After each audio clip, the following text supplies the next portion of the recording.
Without further ado, I'd like to introduce our two guests. We have Professor Hugh Durrant-Whyte, who's the CEO of NICTA, and Professor Bob Williamson from the Research School of Computer Science here at the ANU, and who is also leader of the Machine Learning Group at NICTA. Welcome to both of you. The format of this masterclass is as follows. I'm going to ask each of the guests 10 questions in turn and in order. Following this, I'll invite questions from the audience, and then we'll have an opportunity to network over refreshments. So let's proceed, and I'm going to ask Hugh, first of all, what makes a good research problem? Well, I think things have moved on since I started my career, in the sense that we're not compelled in the same way to write research papers or get grants in the way that I think is expected now. So when I think of a good research problem, I think of a 10, 20-year challenge, automating Australia, or, solving something big, something that's exciting, something that, you actually personally feel compelled by, rather than something you personally feel compelled by, rather than incrementally something that you that you pick up from someone else's paper. So that's the first thing. It has to be big, and I try and encourage that a lot in NICTA with the staff that we have as well. I think the second thing is it's got to, in my view, I'm very much a practical kind of guy, so I like a research problem to have a real tangible impact, something that I can actually explain, in words of less than one syllable, where it's actually going to make a difference. Historically I've done a lot of work in mining, in cargo handling, these sorts of things, and these days I'm really interested in the geoscience problem, the environment problem, these sorts of things, and I find those sorts of things I can really get incredibly enthusiastic about, get other people to work with me who are incredibly enthusiastic as well, and also with the idea that in truth it's probably not solvable in my lifetime. And I think that's what really gets me going. And I think we've had a slightly earlier discussions. I think with as part of that, what one tends to find is good ideas come out of it, which are side issues in many senses, how to solve this problem or that problem, or invent this algorithm or this theory, and so on. As long as you keep this big vision in your head, though, and you're passionate about it, that's what makes a good problem. Bob, same question. What makes a good research problem? So I agree largely with what Hugh said. I think it is relative to who wants to solve it. So a good research problem for a microbiologist is a lousy one for me. So you do have to take account of the skill set that you've got. I think having it being problem-driven rather than technique-driven, I think is very important. I might come back to that later on. It's very easy that you've got a current technique, you crank the handle and add decimal points or what have you. Like what Hugh said, you take some big problem that you don't really know how you're going to solve. Solvable research problems will come out of that. Outward looking, which is another way of thinking of it, you look outside your discipline, you look outside the university, you think, the problems are out there in the world. A great problem is one that's composable, right? If you solve it, then you can glom it together with something else, and you get this combinatorial explosion of outcomes, I think is an important thing. The answer shouldn't be obvious. Werner Braun says that research is what I'm doing when I don't know what I'm doing.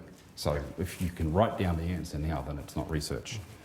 Yeah, that's all I'd say. So Hugh, what do you know now that you wish you knew when you first started? About research, you mean?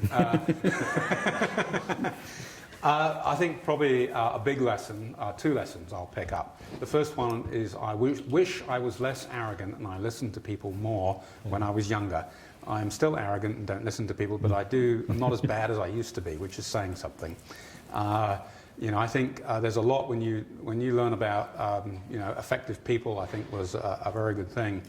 The first thing you should do in an interaction, I think, is listen rather than give your own opinions.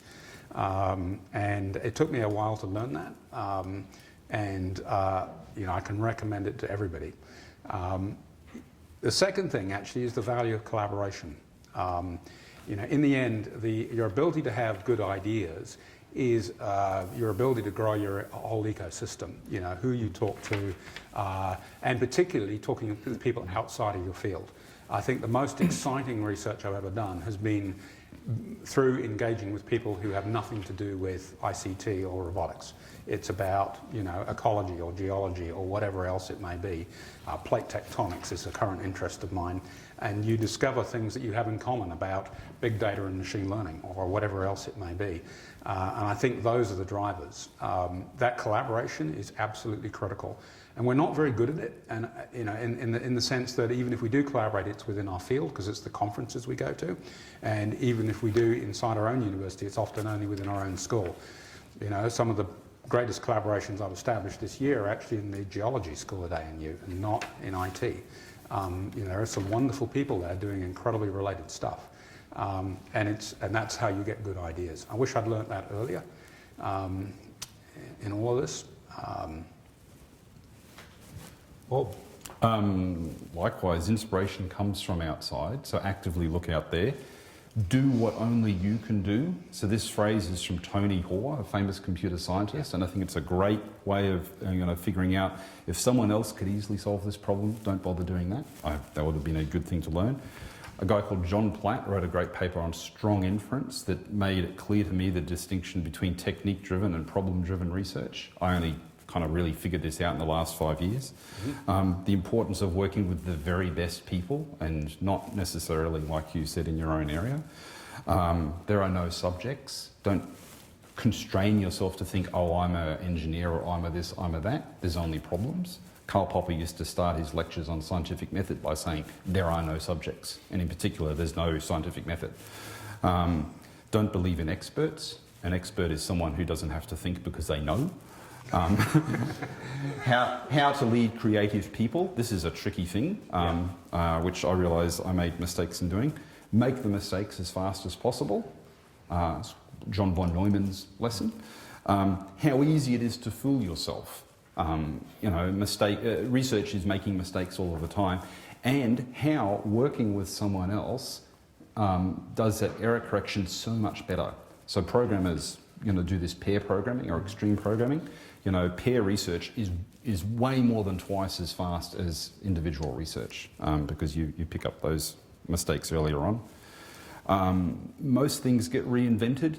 So there's papers on this, and there's a lovely story about how the notion that most things get reinvented itself has been reinvented some 20 times independently. So don't get hung up on getting there first, because you probably won't be. That's a useful thing to know, that I wish I had figured out. There's no one true way to succeed, so you don't have to go and just listen to what he says or what I say or what you say or someone else famous. And I will stop soon. More students are not necessarily better. That was a lesson that I learned once I overshot. You don't need to deal with all your email. I wish I'd learned that earlier on. You become original when you stop trying to be original. I learned about 10 years ago a great habit of Charles Darwin, which I wish I'd learned earlier, which was he deliberately used to force himself to read stuff that he thought would be stupid. So sometimes in a bookstore you'll see a book and you say, man, that's rubbish. I'm not going to read that. And you say, I'll read it anyway. And sometimes you learn. I've never not learned something from doing that in a positive sense. And the last one I'll mention is Pasteur's quadrant. This idea of, pure research versus applied research. It's not a versus. This was a thing I learned. Yep, I'd agree. I'd back that last comment completely. Yeah. So I learned all this post-PhD. In some cases, post being a professor. Embarrassing that. And often painfully. Yeah. Yeah, I think, you don't mind me just amplifying something. This last point is critical. Sometimes people say, what about pure or applied or real? It's nonsense. A problem's a problem. Research is research. Good research does both. If you get a smart person, he does both. Or she, sorry. Sorry, guys. What motivates you? Having an impact, and I don't mean citations. In fact, I have a funny story, in the sense that I think it was only a couple of years ago when ERA came along that I even bothered to find out what citations I have. It never interested me at all. And even I used the example with my junior staff. I only had 6 papers when I became a full professor. Now, the difference was that each of those had given rise to a major outcome, a big defence program, a big this or whatever else it was. And that was all we were concerned about, was having fun, actually, and getting a good outcome. I do feel slightly sorry for today's academic, because I know it's not driven like that. I think things have changed, and it's probably not possible to do that, exactly that sort of model again. But for me now, certainly, what I'm most keen on is is working on a project where you're just looking over the abyss because you have no idea. But if you made some progress in that, you would have a significant impact on the way people lead their lives, or you'd transform an industry, or whatever else it is. That's critically what motivates me. Yeah. Bob? So extrinsic, improve the world. So yeah, that's just rewarding to do that. But there's also an intrinsic motivation. I mean, the reason why researchers stay up at night and put all of their energy into it is that it's actually fun. It really is fun to do this. And I learned a great word recently. It was coined by Desmond Morris called taxophilia, which he describes as the innate sense in which people, or in fact animals, but people want to make sense of their environment. Right? You want to understand. So if you can combine both of these things, then you're a happy chap, right? Because you're doing something that's going to be valuable for the world, and you're having fun doing it. You get into this state of flow, and you just don't want to stop. Yep. So it's not like, I'm certainly not motivated by my boss. He's my boss. Yeah, actually, either of them. I've got two bosses.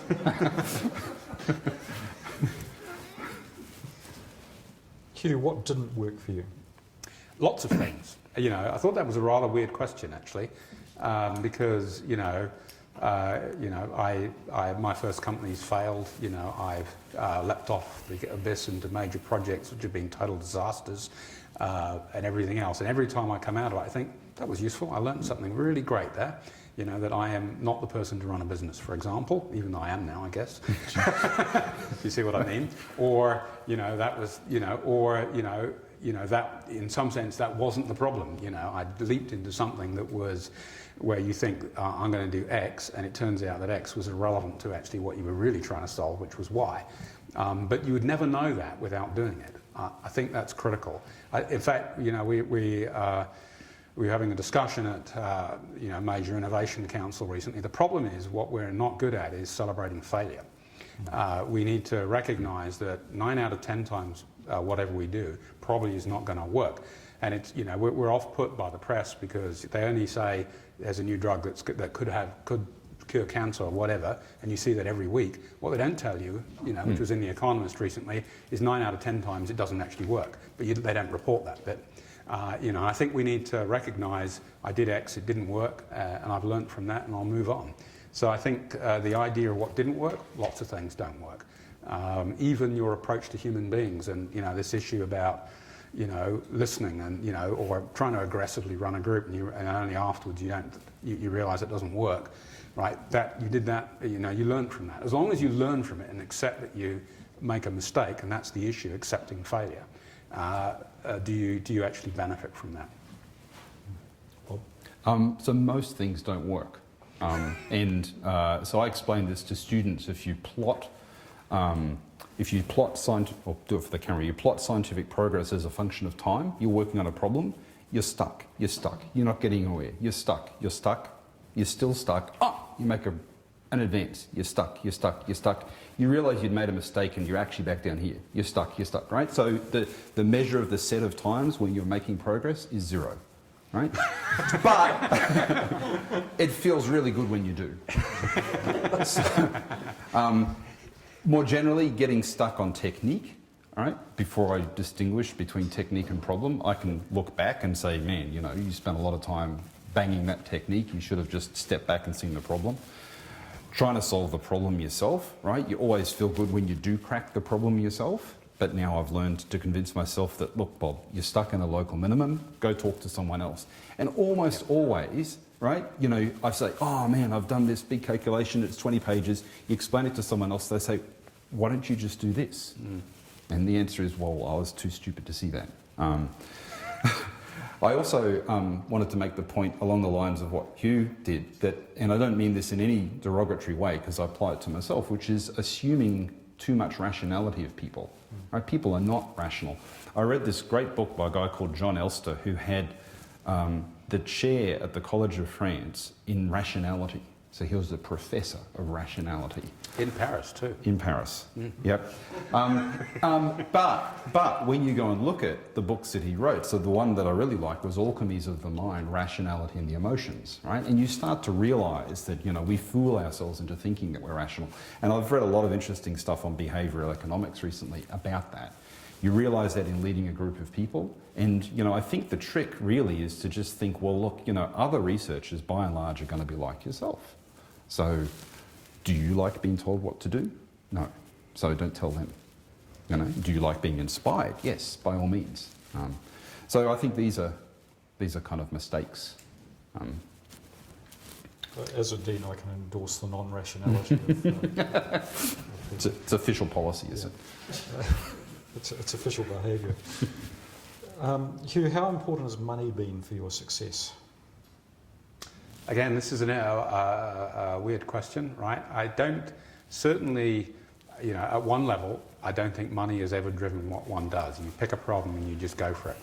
You know, and I've had some of my best grant proposals have been turned down, you know, and have turned later on into major successes, you know, this type of thing. In fact, I had a collection at one point of, you know, papers that had been rejected that have, you know, in the end been very famous, you know, kinds of things. So, you know, it's the same thing. Having said that, there's no question that the stuff that I've done has made a lot of money, and for both in terms of grants and in terms of outcomes. So in some sense, money's a critical, you know, it's not a catalyst, but it's essential to get the reaction to a scale where it really works on an industrial level. Okay, but I think the issue, what I think is wrong though, is that money ultimately seeds or catalyses what people want to do, particularly in the Australian university sector, in my view. It's possible to do incredibly good work without having a penny. It's not essential to actually do great things. If that ultimately has to move ahead and engage people and deliver stuff and this sort of thing, then yes, it needs funding, and maybe that's on hundreds of $1 million scales even. But to get that going, to have the good idea, no, money's not important. So I think people who give up what they're doing because they didn't get the grant, they're making a mistake. They shouldn't have been given the grant in the first place in that case. Well, Rutherford said, of the Americans, we don't have any money, so we'll have to think. So, yeah, I just agree with you. Yeah. And Rutherford was from New Zealand. Yeah, there you go. Yeah. Hugh, what's your best advice to novice researchers? I thought about this one, and the thing I say to all my students as they graduate is give up your thesis. Okay?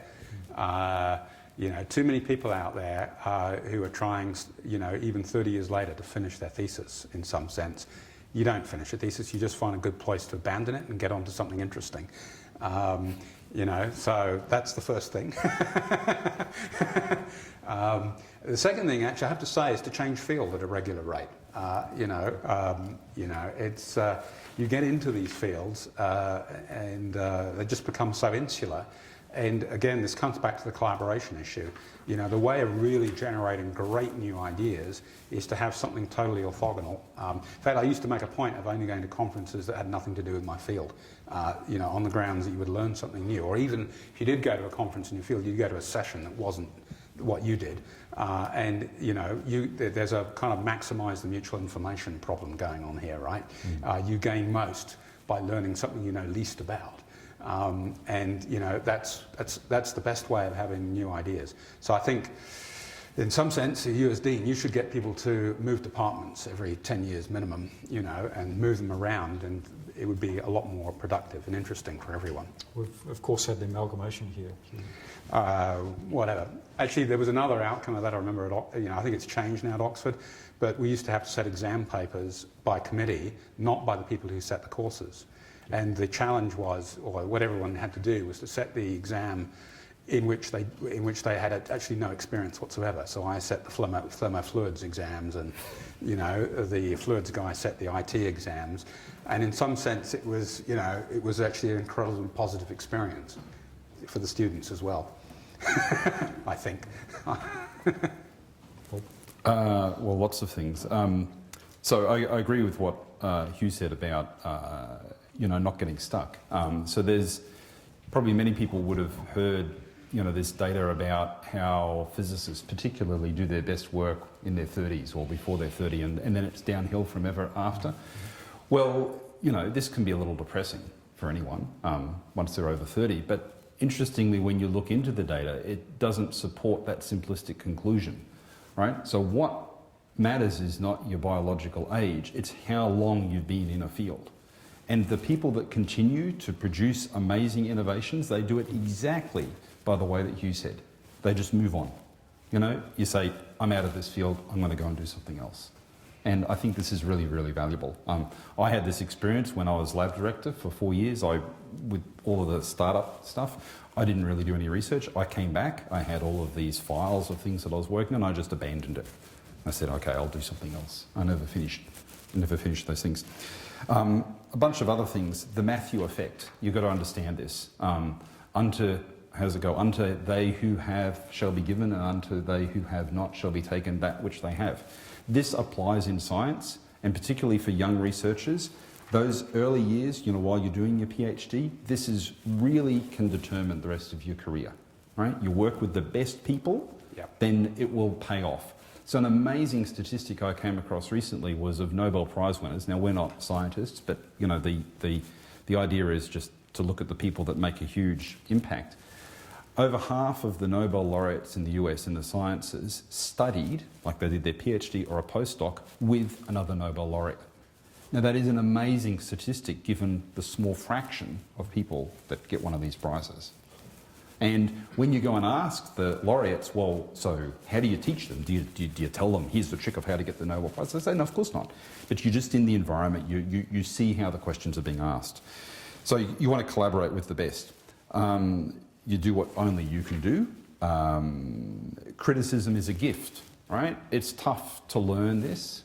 I know that, but it is. And it's once remember that catchphrase. Right? When you get your paper rejected, when you get your grant rejected, your first reaction always is stupid referee. Right? Instead, you should say, nice referee, thank you for putting in the time, and yeah, you're right. This does suck. I'm going to do better. So that's useful. Seek discomfort. Right? It's a natural thing of all animals to make yourself comfortable. Here I am, getting myself nice and comfortable in the chair, but putting yourself in a position where you're challenged, right? It's living on the edge. If you're not making mistakes, if you're not feeling, for each problem, you should be feeling, man, I'm really losing it. I'm dumb. I can't solve it, right? That's where you should feel. If you don't feel that, you're not doing research. You should have that kind of uncomfortableness about things. I think of that as looking over the abyss. That's right. That's the greatest feeling. Yeah. And it applies to careers in general, not just research careers. That's right. Another thing is there's this great paper, I think, by Peter Medawar, The Myth of the Scientific Paper. So, when you're going into a field, you go and read what people have written up, and you've got to realise this is a work of fiction, right? It's always made to look much nicer than it is. The reality is a mess. It is a complete mess. And you have to be even really careful reading people's biographies. I think reading biographies of scientists and engineers is a great thing. But, I came across a great example of Edison, right? So he was asked about, because, he's famous, he has all of these patents and so on. So he said, when I start to experiment with anything, I do not read the books. I do not want to know what has been done. It's just pure genius, right? But at a later time, not realising he's contradicting himself, he says, first, study the present. Of course you're going to go and do that. Anyway, my point is that you've got to be careful about the fiction or the story that people present to themselves, whereas the reality is that you don't see that. You don't see all of Hugh's papers that were rejected. You don't see all of the mistakes that everybody makes all of the time. Can I add a couple more things? Go for it. I collected a lot of thoughts on this. So collaboration, I talked about how collaboration helps pick up mistakes, but it also just helps you get out of your comfort zone. It helps give you different viewpoints, right? That's why it's a good thing to go on sabbatical. In fact, people have studied this, right? I mean, even if you go on sabbatical to some weird place, maybe a place where you don't speak the language and it's all kind of difficult, that alone is going to help you with your research. Just, kicking you out of your comfort zone. And what else? The last one I'll mention is there's this guy, George Heilmeyer. He invented the liquid crystal display, and then he used to run DARPA. And he came up with these criteria, which we adopted as a bit of a mantra in NICTA. We got the idea from Richard Newton, or rather he told us, you guys should do this. And they're very helpful, right? You're thinking of doing research, ask these questions of yourself. If you can't answer them in the way that he specifies, then you don't know what you're doing. So that's very direct advice I'd give. I think it's very useful. Hugh, what irritates you the most? Bureaucracy, processes, metrics, all the things that I don't think are anything to do with what we've just been talking about. I do feel sorry for the current generation. Again, I'm sorry I've come back to this a few times already, because it does seem to be all about that. I think, frankly, the value in research is often not realised for decades, even in engineering and the sorts of things that we're used to. And it's so hard to put, a process around that in some sense. What's been nice to me in NICTA is, truthfully, to be in an organisation where I can say, right guys, there's no process, you can do what you want as long as you do good things. And, that's a degree of freedom, intriguingly, that I think we have, which universities, truthfully, in some sense have lost, or are losing, I think. So that sort of thing really irritates me. And the counterfactual, in the sense that I sometimes look at people and I think, I wish they would listen to some other viewpoints, or exactly what we've just been talking about, or this issue of not thinking big enough, worrying more about publications and other things rather than what actually drives and motivates them. I'll try not to get too irritated because I have to work with people like Bob. Yeah, I'm one of the irritants. So I do disagree. Do you get irritated by me? Yeah, well, I've been waiting for the opportunity to disagree with him, so now's my chance. So I don't feel sorry for the current generation. I mean, man, you guys have Google Scholar in the web, right? I mean, you don't have to walk to the library. You don't have to follow the citation graph by traipsing up and down aisles and so on. There's lots of good things now. Point one. I mean, I understand that, it's more metric driven and so on now, but I also believe that if you do all of the other good positive things that we've been talking about, all the other stuff takes care of itself. It really does. Yeah. And, in the long run, it all kind of seems to work out, right? Now, you might not believe that, but it just seems to, right? And so, I think of stuff that I've done. In fact, my PhD work, at the time, you spend 3 years, you present this to the world, and it's a complete flop. No one's interested. It's like I might as well not have existed. A decade goes by, and I get an email from someone saying, I just thought, you'd be interested. We founded this company that sells software based on the stuff that you did. You don't get any money for it, but we just thought you'd be interested, and it's now used. Yeah. Right. But for the first 10 years, no one even knew about it. So in the long run, it comes out. So normally it doesn't have to take that long. So this irritates you?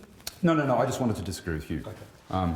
But so other things that irritate me, I have a long list. So I get annoyed at myself when I get stuck in a local minimum, right? And that can be in anything, right? You just get too focused on something and you get stuck there and eventually you discover it, and I get annoyed at that. That irritates me, right? I wish I could detect it earlier, but I can't. Even though I'm aware of it, it's like sort of one of these recursive laws like Hofstadter's law. Self-delusion, it's tied up with that, of other people and myself. You can, oh man, I know this is true. I can just see it. Right? And eventually you discover when someone writes to you, no, that proof's not a proof, you're wrong. Very easy. I have also, Hugh's irritation about worrying about outputs versus outcomes, process versus outcomes, egomania, institutional risk aversion, turf war. People. So these are the obvious ones. Right, yeah, I agree with that. I get irritated by people who think that there's one true way. Most things, there's multiple answers, right? The world is fundamentally pluralistic. And, you know, if someone says, no, there's one right way to do this, or there's one answer to this, or there's one way to think about this problem, then you can be pretty sure that they are wrong. People who believe in the singularity, that annoys me.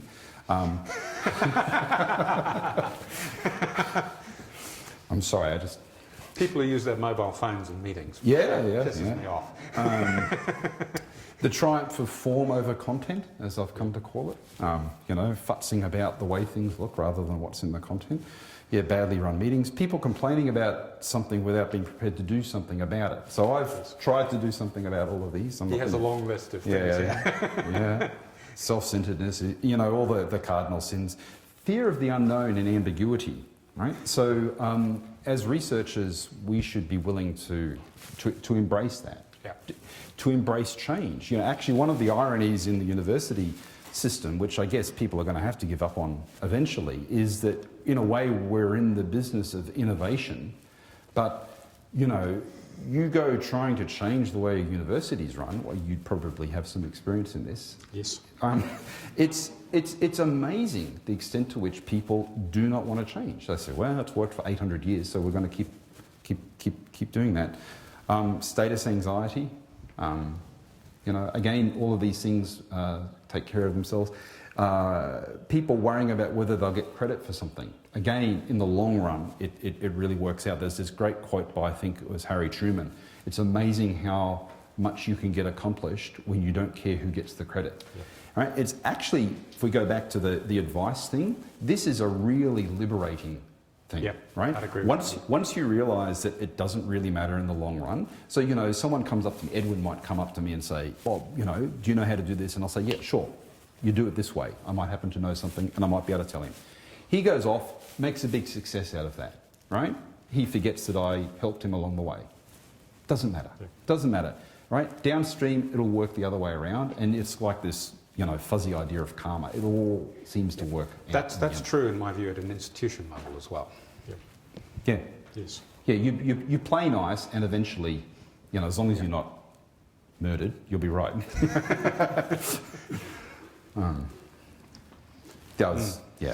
I just, the counterfactual on the Google Scholar and things, I used to have wonderful afternoons when I was a graduate student and didn't have any other, actually just working my way through the proceedings and randomly picking papers. And this is this serendipity thing. Yeah, no, I don't think people get that anymore. That is true, and it is a real problem. And but if you are aware of it, you can kind of go on either side, right? So, you know, you go and find this paper, and then you just say, let's have a look what else is in that issue. I think this is really valuable. But I used to do this, and, you know, just to the point of walking down the corridors of the library and just picking something, picking something out. I did this with my daughter recently. We went into the Chifley Library. I just wanted to show her, you know, this is what a real library looks like. And we just wander in. Because it's just like so many books. Because I was in Cambridge, and, you know, I was impressed that Cambridge University Library has 230 miles of shelves. Yeah. The ANU's only got 60 miles. So we walk in, and I say, here's the philosophy section. Here's an interesting book. And it's one of Nietzsche's books. And we open it up, and there it is, signed by him, right, as an autographed copy, just sitting there on the shelf.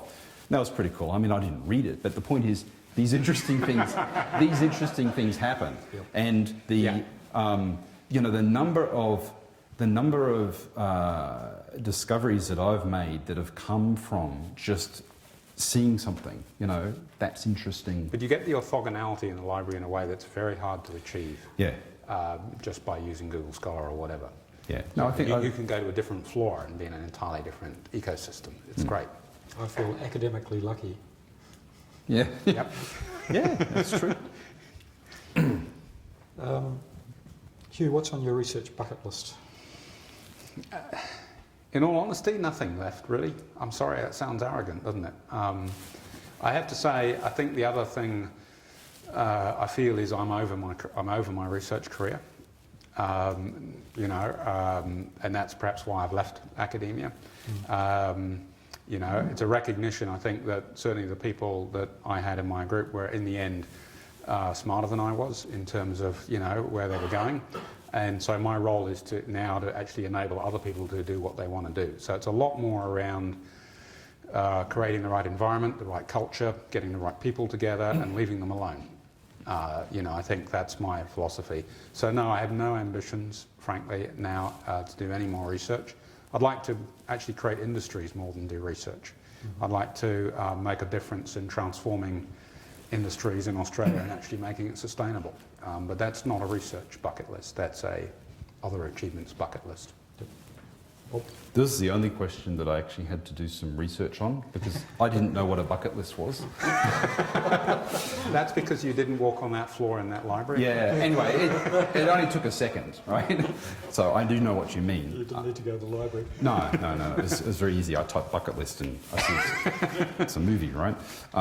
So my big one is my failed grant application from 2007 where I applied for one of these fancy Federation fellowships and didn't get it. And I thought, my response there was, right, too bad, I'm going to do this anyway. And so what I want to do is I want to understand all of machine learning. And that's, I think, an achievable goal. There's about, depending on how you count, 10 to 30,000 papers. If you stack them up, it would only be a small pile. I want to think, how can you do that? And I want to do more. I want to get everybody else thinking about machine learning in that fashion. Now, from that, there's lots of things that you can do. So there's the theoretical work that I'm doing at the moment. There is work that I still don't know how to do, but I think is pretty exciting about the software engineering of machine learning. How could you make machine learning composable, turn it into a service? So I think that's a really big question, right? It's far beyond what a single person could do. I'd like to see that kicked off and other people get on board with it. What I don't want to do is to just make another little component. It's kind of like if you think of a graph, it's got nodes and edges. I think a lot of the stuff I've done in the past has been finding making more nodes. But if you think in terms of where you can have a big impact, if you've got lots of nodes already out there and they're not very well connected, if you work out a new way to make edges, a systematic way to make edges, you can get this huge combinatorial explosion. So that's what I want to do. There's a couple of other ones. I want to predict the clouds and save carbon dioxide. So this is an exciting thing. Interesting story about how this came about. Andrew Blakers is a professor in the college. He's done work on photovoltaics. Photovoltaics and machine learning seem a long way away. A year ago, this is another of these serendipities. We're at a social function and I said, it's a shame we are so far apart because, it would have been kind of fun to work together. And he says, actually, there is this problem. And so this is what I'm going to work on now with some of the other folks in NICTA. And I think that's just really cool that, by using machine, I want to be able to quantify so that the way I'll know, so this is the Heilmeier criteria, how do you know you'll have succeeded? I'll know if I've succeeded if I can say this much percentage increase in machine learning algorithm performance corresponds to this much reduction in CO2 emissions per year. Yep. Right? So I just want that currency conversion. I think that would be cool. More ambitiously, if you can be more ambitious, I don't believe it's impossible to do matrix multiplication in quadratic time. That would be awesome. No, I have some ideas. The best lower bound is quadratic. The best upper bound is 2.36 something or other. If you could do that, every linear algebra problem in the world gets faster. Right? You would just think of the CO2 you would save by doing that. It would be amazing. And the final one, which I'm just starting, which is much bigger picture, is really this whole issue of how the choice of how you do research and the science and the technology, how that impacts in society. So I've been interested in this from the very beginning. I mean, I remember, I guess when I was about 20 as an undergraduate, thinking, well, engineers go and create all of this machines that make pollution and all of this bad stuff. But then you realise, once you think about it a bit, well, they're the best people to go and do something about that. And sure, technology can be used for really good things and it can be used for really bad things. I want to understand that better, and I've now got an opportunity to get paid to do this rather than, you know, have it as a kind of home reading assignment. Can I pick up the middle one? I mean, you know, actually it's a really interesting thing that you sit in a room and what you really want to do is to find the person who's most orthogonal to you.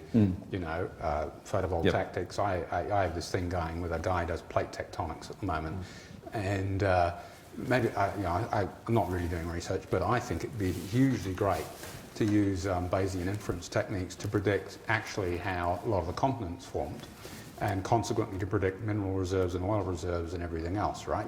That's cool. Not sure I think of it as research though. It's kind of like building the spanning bits, and my typical approach now is then to plonk some good people into the middle and let them get onto it and move on to the next orthogonal, which might be terrestrial ecosystems or, you know, something that's completely different. But see, and I think your point about the photovoltaics is you were far apart, and that's probably generated something that's really got your enthusiasm going, because it is orthogonal in some sense. Sure, but in a way your answer is, you know, it's sort of like this distinction people make, is research making the nodes or is it making the edges? And I think many people think that it's the node that you've got to make, but making a new connection, and particularly if it's a connection between two things that seems to be a long way apart, that is often a much bigger contribution than making another one of these nodes. Yep. So I would count that as research, absolutely. Hugh, who do you wish you had chosen to work with? I hadn't seen this question. Who do I think I'd chosen to work with? Again, I think I mean, it almost goes back to the beginning question. I wish actually I'd started collaborating outside of my field earlier.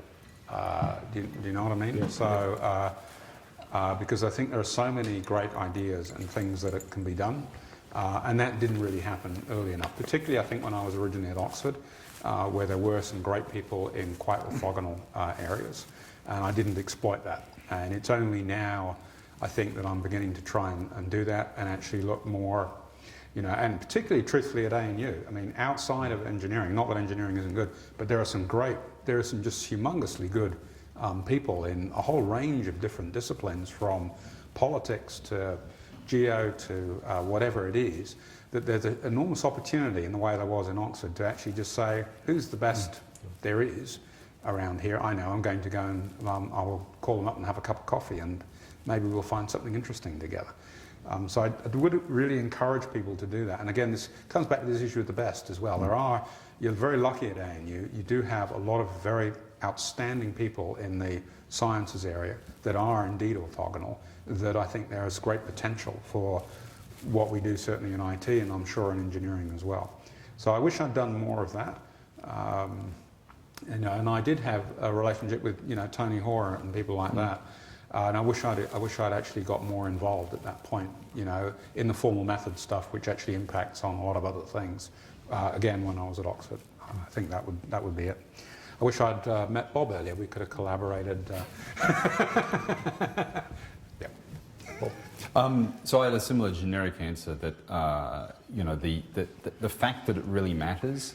You know, so if you're a beginning graduate student, you just think, well, you know, all of these are professors. They're way smarter than me. I'll just pick one, and they're not all equal. And you know, having that, you know, deliberately seeking who you might choose to work with. You know, contemplating moving out of the town that you happen to be living in. I think this would have helped a lot. I think I was extremely fortunate to be able to come to ANU to work with Brian Anderson. Yeah. And you know, these things just, they hinge on a whisker. You know, there was a competitive scheme for a postdoc fellowship. I think there was 3 fellowships, 117 applicants or something. I was ranked number 5. There's only 3 available, and 2 of the people turned them down. And that's the only reason I'm here. So I'm always very grateful to those people. I actually found the file and looked them up to see where they went, and I thought, you make a good point about you know, about people like Brian. Actually, you'll also find out there people who are really good connectors. What I think of now as connectors. They you know, actually Mary O'Kane is a very similar thing. You can talk to her and she says, I know someone you'd really enjoy meeting. and invariably you do. The chemistry works, and it's incredibly productive. And there are, in all places, knowing the connector that actually puts people together is great. What you should never do is, in some sense, is to sit in a silo and do what you're doing. You should always choose, as it says here, to find the best person, no matter where they are, talk to connectors, find something that's really cool. And I thought, to try and actually answer your question, I'd give you two names of people that I met, when I was already well into my research career, that very much impressed me. And I thought, gee, what would it have been like? And I picked two Australians. One was the late Richard Newton, who just impressed me so much when I met him through the NICTA role. And another guy on the same panel is Rod Brooks. And, Richard, because he thought so strategically about stuff, and Rod, because he's such a wild man. Yeah. And I thought it would be pretty interesting. That's an important point too. So, we haven't, I better not use names because this is going on YouTube, but we recently recruited someone at NICTA, and I said to his face, you're a flake. We need flakes, because he's totally off the wall, totally mad, but he's just, it's a dynamo, and everything he touches is something cool. And I think you need that sort of thing. And Rod Brooks is in that. I knew him when I was a graduate student. And, it was the one thing he taught the field, which was actually becoming a bit like some of the more ossified fields, even in those early days in robotics. He said, no, we're just going to build stuff and do things. And, it was all over the shop. And the whole field, that's his biggest contribution in the end, I think, to the field, was he made us do things. Okay? And you need people like that, absolutely. So, if not you, who would you like to be? I think a more strategic question is if I knew. Dodging the I don't know whether this makes any sense. But if I knew now what I, in some sense, sort of thing, what would I have done different? What would I have actually gone back and done? In my view, I would have. My view is actually what I've discovered as I've moved on is actually I'm a technophobe. I don't actually like technology, which is weird given the fields that I'm in. I would have much preferred to have worked in a natural science, geology, ecology, these sorts of things. You don't know, sort of thing. In fact, I have a slight theory that says you always actually end up doing what you're least equipped to do in some sense. Like, most people know I don't drive, but I used to build autonomous robots, right? So, or, I remember the one thing I failed at, when you did PhD qualifiers was probability theory, and that's what I'm known for now, and this sort of thing. So maybe, it was destined, the fact that, that one does these things. But I would have much, in the end, that's what really fascinates me, is why we're here. Doctor Who. That was the toughest question, I've got to admit. But see, if I was Doctor Who, I could do just what Hugh said. I didn't know he was going to say that, but maybe if I was Doctor Who, I would have known that. But now that I know, I could go back and make those changes like that. I mean, I think, but yeah, it's very tough, because if you were someone else, then you wouldn't be you thinking you were someone else. Yeah. And I got my head tangled up. No, that's a good answer, actually. At this point, I've got to relate a small anecdote, which is only softly related to this, which was, I was at UNSW, big engineering dinner, and they were trying to determine, people were voting on what's the greatest engineering innovation in the last century. And of course, I think computers, whatever it might be. And of course, what won in the end was WD-40.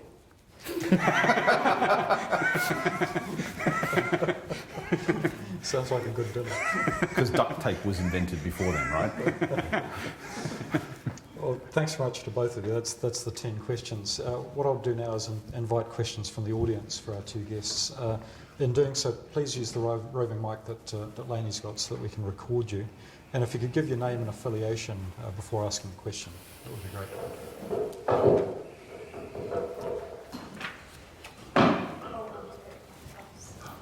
Hi, Philip from NICTA. And actually, it's not so much a question, it's just an observation that you guys are dinosaurs, and actually we do live in the best of all possible worlds. That you're thinking about Google Scholar. Because there are very few words in the English language that scientists treat in a consistent way, that whatever search term you put into Google Scholar, you're going to get references from at least a dozen different disciplines. If you go to the top of the second page, the serendipity is there waiting if you're open to it. And that's really just the observation. I don't disagree with that, but I have very happy memories of, as a graduate student, spending I was in Philadelphia, a Saturday afternoon, just wandering through the library, randomly picking books off the shelf and learning something I didn't know. There's a mutual information gain problem in doing that. And, I learned about, that's how I learned about, economic organisations and the maths behind that, which I used a great deal later on. Or I learned about, modelling somatosensory systems, which I exploited in data fusion stuff. And I brought that to a field that wasn't aware of any of those things. That sort of thing in the end made, Durrant-Whyte a novelty value at data fusion conferences because he would have something completely different from everyone else. And that was fun, And I don't think you get that from Google Scholar, I'm sorry. Yeah. Well, it's different. I take Phil's point, and I often go to the end of the last page. But it is also fun. Yeah, my anecdote was in the maths library at University of Queensland. I had the pleasure once of walking up to the librarian and said, "Do you have a knife? I need a knife." And she said, "What for?" "I need to cut one of the books." And she says, "Well, this is 1906 issue of the Proceedings of the Cambridge Philosophical Society, and the article I want, the pages haven't been cut yet. So, hands up those who know what I mean by the pages not cut yet." Yeah, right? So some books back then, they didn't actually cut you had to cut them. So, under supervision, she gave me the knife, and this book, which was 100 years old, I cut open, was the first to look at it. So that was cool. There's no analogue of that.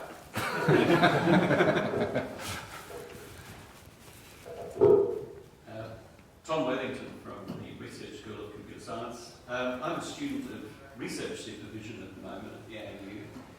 So I thought I'd pick your brains. Next week's topic is how to have a more inclusive body of research students from a greater range of backgrounds. Can you suggest any way we can spread the genius pool a bit more beyond the current crop of research candidates?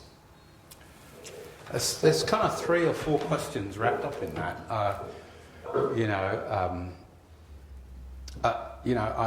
I've supervised over 80 PhD students, believe it or not. This is why I'm tired.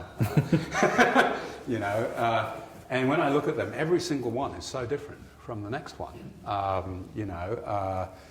Again, it's this kind of, whatever you don't expect thing. You get a student who comes in who says they're going to be, they're top of their year, they're going to go on and become an academic. In my view, they're invariably the people who end up in industry.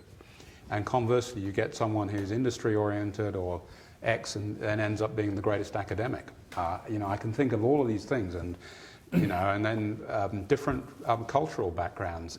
For various reasons, I ended up with a lot of South American students because it's serendipity. Or you end up with, how do you encourage it? You encourage it by having an inclusive, open,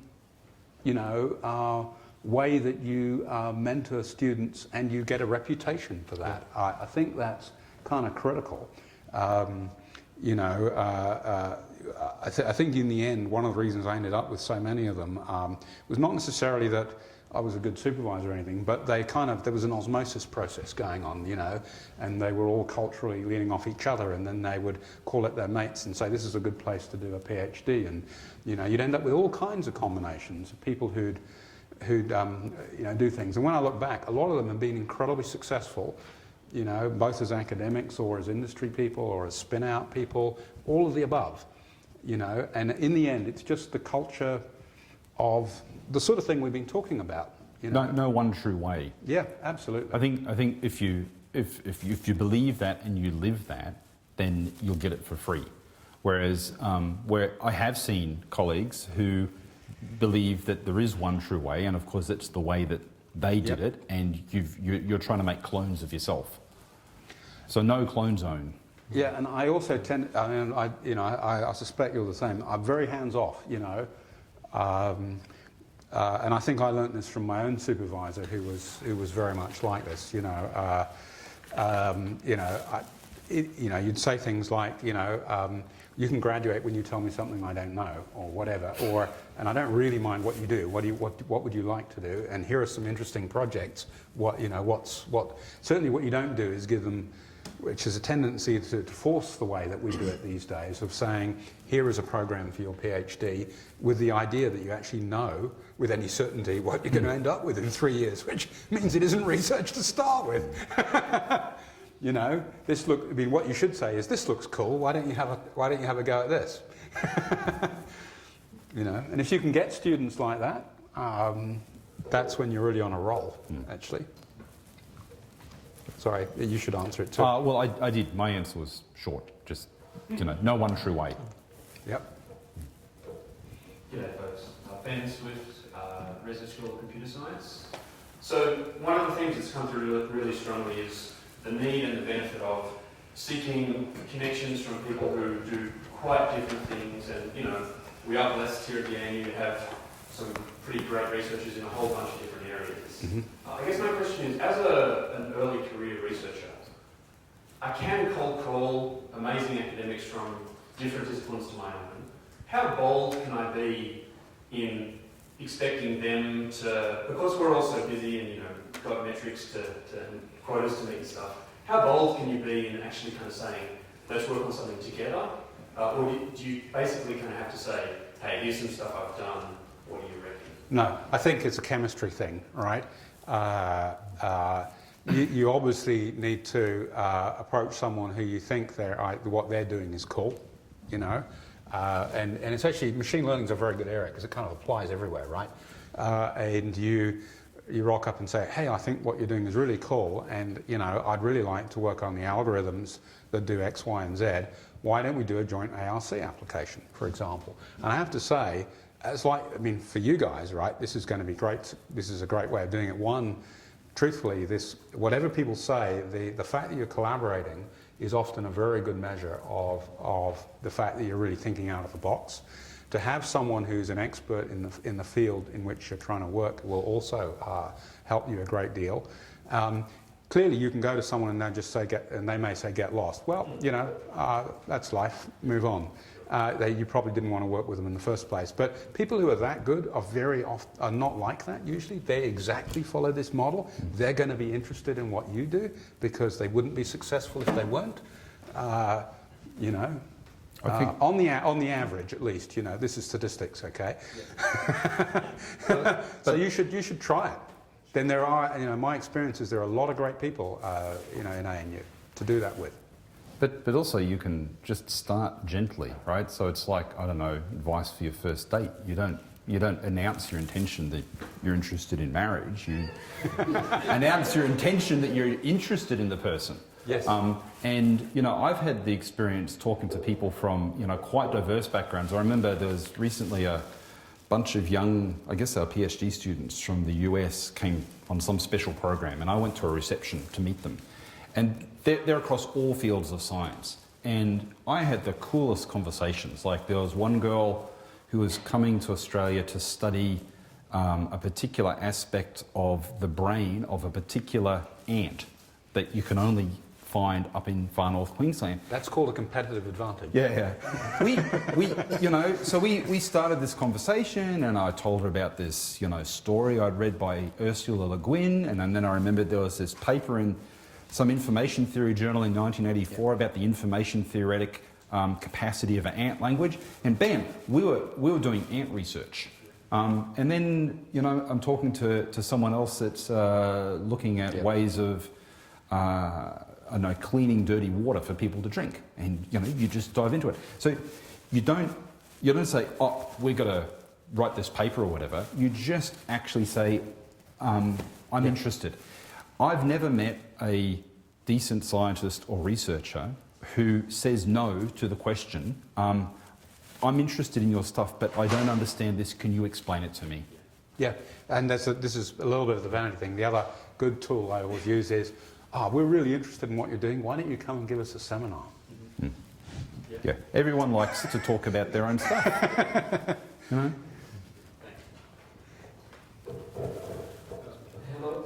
is Matheus, and I'm a mechatronics engineering student in Brazil. I'm doing an exchange program here. And you all said that lots of things changed since you started to do research, especially in the internet and collaborative way to work.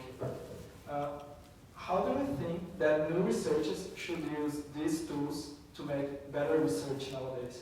As fast as possible, right? I don't think there's one right way, and it's like the Rod Brooks thing. Just do it, right? You don't want to just go planning it, and what works for you might not necessarily work for him. Right? Different people just work different ways, so find your own way. And this idea of make the mistakes as fast as you can, I think, is just such good advice. If it's not working, fine, you go on and do something else. Yeah. But by all means, grab it. So, there's all of this fancy, wiki stuff and collaborative research and so on. And yeah, I can see that might work for some people. I've actually tried that, with some colleagues. We set up a little wiki, but it just never really, habits of a lifetime. For a start, I can't use the VI key bindings. It's like so it's too slow to type the equations in. I think there is a role for that. We've got some bigger projects at the moment that Edwin would know, where we're trying to engage a lot of people across the country in diverse areas, right? And actually, we've hit upon, this, what's it called, Google Hangout, and every week we meet and we do really quite hardcore technical discussions, and it kind of keeps the whole thing bubbling. It keeps that engagement going, and it's been a pretty interesting experience to try and keep a major project which is distributed across the entire country, technically interesting for everyone to want to be engaged in that sense. So I think those sorts of tools we didn't have in the past, and I think that's great. I still have to say I recommend walking through libraries. Parchment and quills, occasionally useful. So I'm going to ask a question now.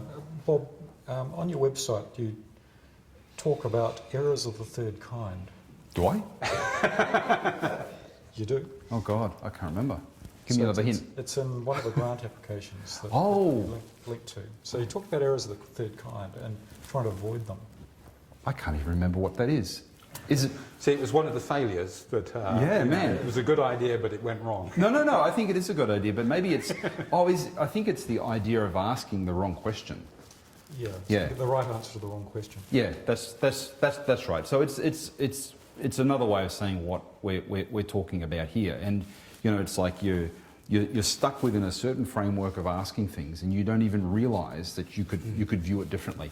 So this thing I talked about the nodes and the edges, I think that's an example. If you think that your job is to add another node, then I think you're wrong, because I've actually been reading, interestingly, in preparation for a workshop we're doing next week. I've been reading some stuff on ethnography, believe it or not. And the ethnographers who go and study human society, they say that all knowledge, everything is relational, right? And so, of course, this is just confirmation bias in action. So there's the irrationality thing again, because I'm already thinking along these lines. Everything that I'll see will be in that way. But this, you've got to always be wary of this. It's like these different levels of abstraction. Yep. It's kind of like, you're currently working here, and then there's got to be meta Bob looking over you, but then meta Bob looking over him all of the time. And you give the token to each one differently, right? So you don't just say, I'm really going to crack this problem. I've just learned this over and over again. You think, man, this problem's really bugging me. I'm just going to nail it. I'm going to stay up until I solve it.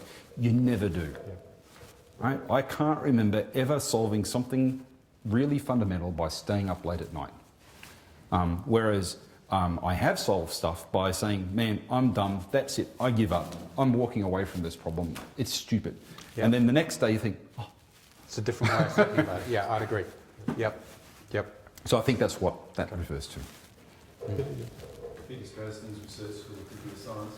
Bob, you mentioned extreme research in the research catalog, extreme programming. Do you think that's something that is effective when it arises naturally, or do you think there's virtue in trying to systematically promote that in, for example, a research group? Kind of both. I think what you can do at the research group level is to try and facilitate that.